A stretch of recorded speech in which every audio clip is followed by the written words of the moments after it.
Welcome to our 2023 Surveyor 263 RKSS. Starting right in your back bumper here, if you just kind of reach in, pull this cap out of there. Inside of the back bumper, you're going to find your sewer hose. Take note of those two ears and the adapter here. It's helping hooking it up to your sewer system, and the hose itself, once fully extended, is about 20 feet long. Just keeping it stored in the bumper back here to help keep any sort of stench out of the unit, keep things that bit fresher. Cap just presses back into place. Up around the corner here, you're going to find your short cord inlet. So as you pop it open, you'll find a little metal tab in the bottom corner. It's going to line up with this tab here. Press those in together, little 1/8 turn will lock it down into place, then you get the threaded collar in the back there to properly lock it down. As you follow the cord back, you're going to find a standard 50 amp end. Now some campsites will have that, some won't, so we do provide you with this adapter here as well, so you can take that 50 down to a 30, right? Most campsites do have that. You can just plug straight in, you're good to go. We do also provide you with a 15 amp adapter so you can plug into your household outlet if you're looking to charge your batteries or run your fridge. Right beside that's your city water inlet. The water hose will just plug into there, turn on the water, and that'll pressurize the water lines throughout the unit. Cable and satellite outlet beside it. Coax cable plugs into there, fires up at your TV location. Right down here, you get your galley tank. So this is going to be for your kitchen sink only. So you can see that gate valve there has been opened. So this is going to pour out on us here because I've winter or summerized the unit. There we go. But you can see that cap just has the same ears on it. The sewer hose had. It'll attach the same way. Just kind of clicks into place. Towards the front of the axle here, we're going to find the exhaust for your furnace. If you're ever running a furnace, you just want to make sure it's not blocked off. It does get hot. Down underneath it is your sewer system for the front here. So this is going to be for your kitchen sink, for your bathroom sink, as well as your toilet. So the black valve there is going to be for your toilet. It fills up your black tank.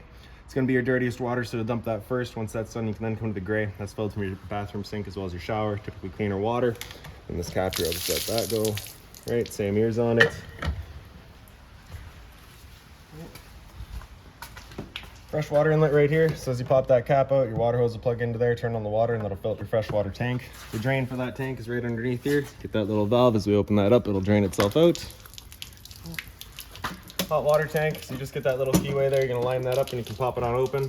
All of your controls for turning it on are just inside the unit. Before turning it on though, we just want to hit that relief valve right there. You should get some water coming out.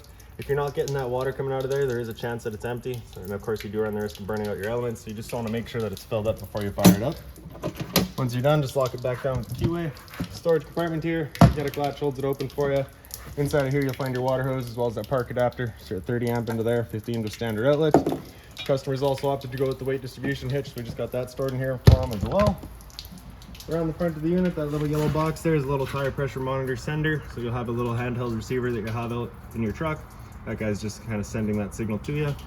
Right beside it's your battery disconnect switch. So super simple. That's pointed up. That's it turned on. Over to the side there, that's it turned off. If you want to remove it, you can pull that right out. Right. Battery itself is housed inside of this box right here. So as long as you're plugged into that short cord in the back or your 7-pin to your tow vehicle, that battery is charging for you. I do believe this unit is prepped for solar as well. These two knobs here, if you loosen them off and push them back, you can open it up. You get access to your propane valves. The video, I'll just pull this one off.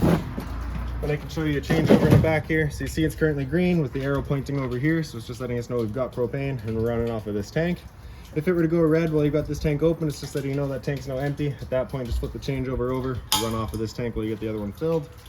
In front's your power tongue jack. So you get a light switch on top. Then on the bottom, up is up, down is down.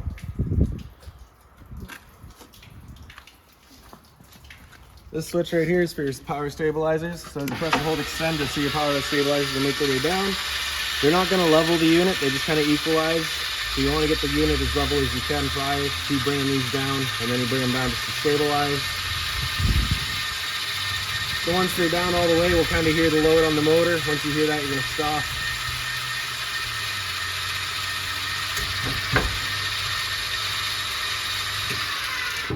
So if you're to continue extending past that point, you can actually strip the gears right out of the gear case, which of course you don't want to be doing. Other end of your storage compartment here.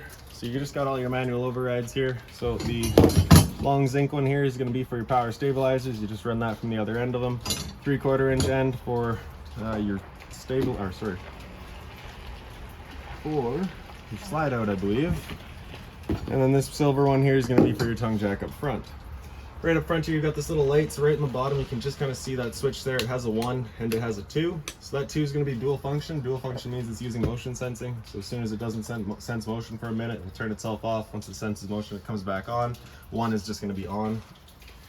Your exterior kitchen here. So we'll just bring that out in a minute once we get to it. This front entry here is going to be into your front bedroom. Right beside that, you get a GFI protected outlet, as well as a cable and satellite outlet. So if you're looking to have TV outside, you can. Black tank flush valve beside it. So you may notice over time, after having gone and dumped your black tank, your monitor panel is still reading 1/3 or 2/3, whatever it may be. Typically, it's just some debris inside of the tank hanging between the probes. You can take your water hose and plug it into here, open up your black valve, turn on the water, and that'll just flush out that tank for you. To your kitchen here, so as you open it up, you get the magnetic latch there. 120 volt fridge, so as long as you're plugged in, this guy's going for you. Down underneath, we'll just open this up, and then this bottom piece can slide on out and flip that up. So now we'll grab our griddle here. So underneath it, you'll see it's got 3 feet there. Those are just going to sit into the 3 big holes that you have on this guy here. Just kind of plops into place. Then you get your spray hose here. You're going to open up the spray port. You can take note of those 2 ears there. Going to line up into the 2 ears at kind of your 1 and 7 o'clock position. Press it in, give it that 8th turn, it locks in. Then you get the garden hose end there. Once you're done, just kind of press on it and pull it back out. And then before you store it away, you just kind of want to open it up, drain any sort of water out, and store it back inside of that sink there.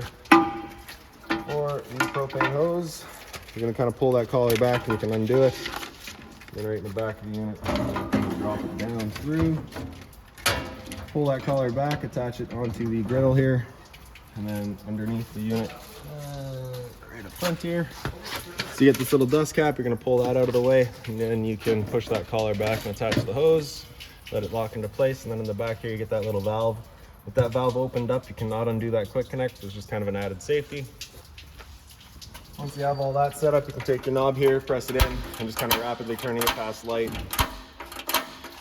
And just as it clears all the air to that propane line, it fires right up. Once you're done, just turning it back off, letting it cool back down. And we can undo the propane line from the griddle, close off that flow of propane, undo that valve here, stick that dust cap back in it. And then I just like to attach the hose to itself, just ensures that nothing's going to get inside of there. Throw it back on top, and then just back away the same way. And as marked by this sticker here, you get your little point drains. So kind of right underneath the unit there, you get those 2 little valves. You open those up, allows the water system to drain itself out. Then in the back, you get your rear stabilizer switch, a ladder so you can get up top and check all your seals. Tailgate storage system with your spare tire, of course. Your stove vent here as well. So that little flap there, that opened up, allows your fan inside to evacuate any sort of fumes from your stove. Once you're done, just pressing it into place till it clicks. That'll prevent any dust from going up in there. And then lastly is just a pre-wired mount for a rear view or observation camera. So now we'll make our way inside of the unit here. Just gonna pop that assist handle up 90 degrees and it falls into place. So we can open up the door. Blue handle in towards the center and the steps slide on out. These little tabs there, if you press them in, you can extend or retract your legs just based on your campsite needs.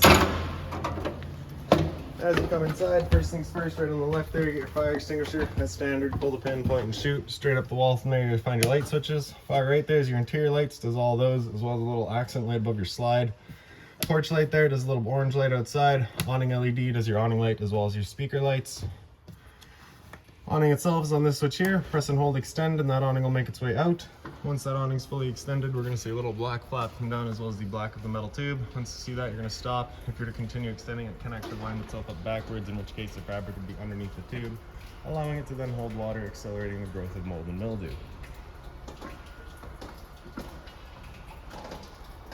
So there's our flap, and there's the tube, so we'll stop right there.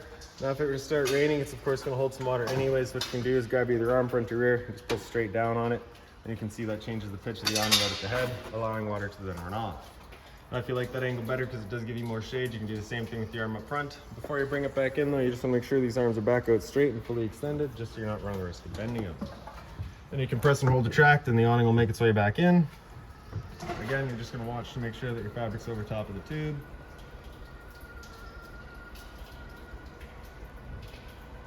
And the last thing to keep in mind with your awning is it does catch a lot of wind, so once you get up to about 15-20 kilometers an hour wind, you want to bring it back in, again, just so you're not running the risk of bending your arms.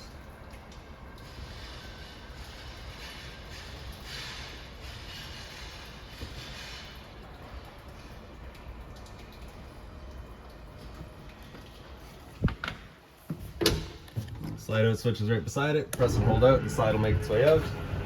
Once that slide's fully extended, we're going to hear some clicks from the motors letting us know they've reached their stall.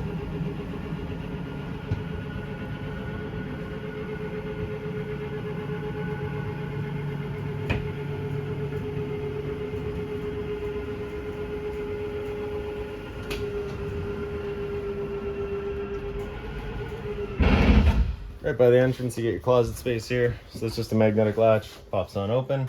You also get your central vac hoses right in there. So you can see that motion sensing light's also in there as well. Into the kitchen, your storage up top here. So here's your tire pressure monitor receiver. That's the piece that you'll have in your truck. That binder there's got all of your owner's manuals, any remotes, anything like that you need to find in there. Above the sink is a little light, just on its own center push button. Hot and cold water at the sink, mobile head. Sink covers are just soft plastic, so nothing hot on them. More storage up top here. Also another little light over here. Microwave, pretty standard, just like home. Down underneath it, you get your range vent. Fan on the left, light on the right. Bifold cover for the stove, just flips on back. You can take the knob here, push it over the light, hit it with the sparker. You can see she fires right up. Once you're done, just turning it back off, letting it cool down, and then closing it up. For the oven, pop it on open, press that knob on the right there over to that little flame. Hit the sparker, and that pilot light gets going. Once you get it going, you just hold the knob for another few seconds, then you can release. The flame will hold itself. Turn up to your desired temperature, and she fires right up. Once you're done, just turn it back down to pilot. It'll hold just the pilot light for you, but if you're going traveling, you just want to make sure it's right off. On the right side, you get that switch. 1 does just the knobs, 2 does the knobs as well as the oven. Underneath that's your central vac. So your power switch on the side there. Slide that slider over, you attach your hose there, pull this tab over, you get access to that bag. Underneath it's kind of a dustpan eliminator, allows you to sweep up any sort of dust over here, open it up, it'll suck it all up for you. Storage underneath the sink, just being mindful of your drains and your water lines, and then all your drawer space here as well.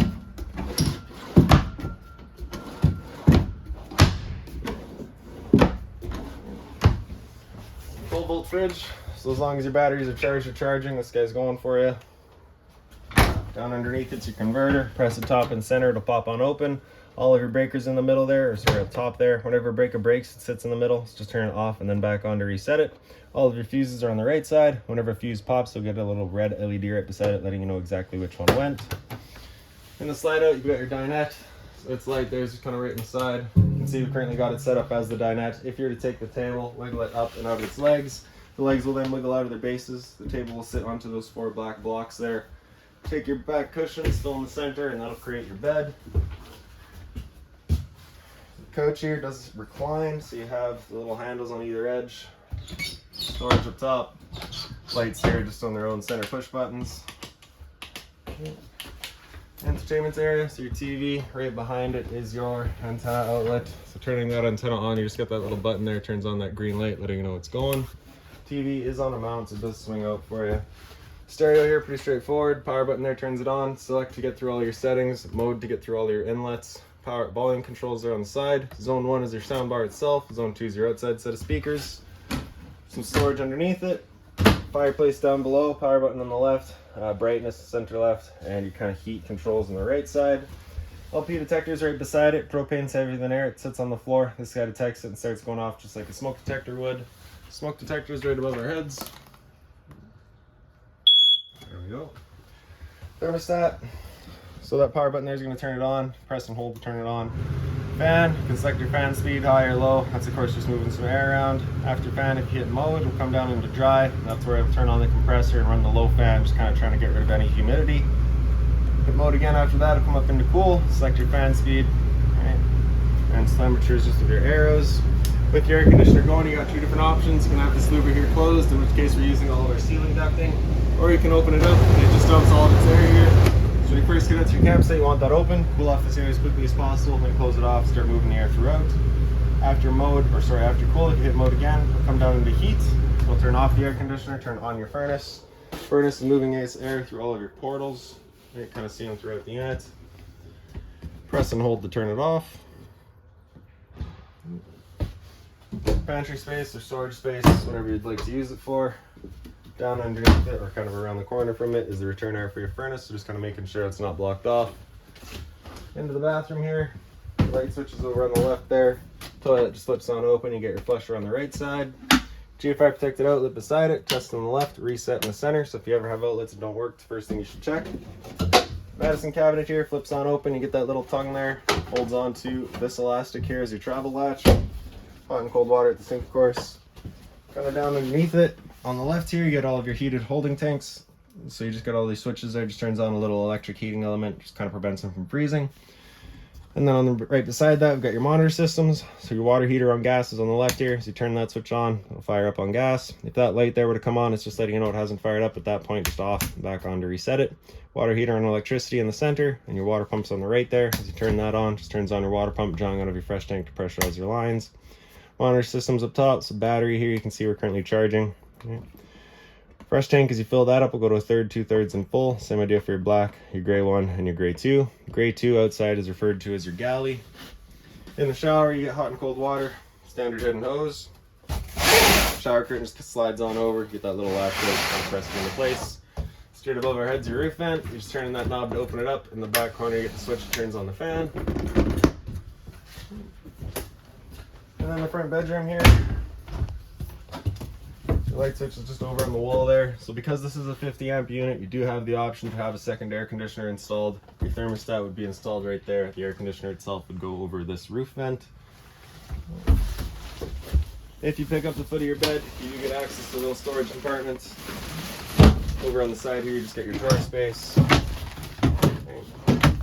Emergency exit right behind me. So you're just pulling this red tab to get rid of the screen, take this handle here, throw it outside, pop on out. The blinds throughout the unit, just kind of sit where you leave them. Or just kind of snap them and they run back up.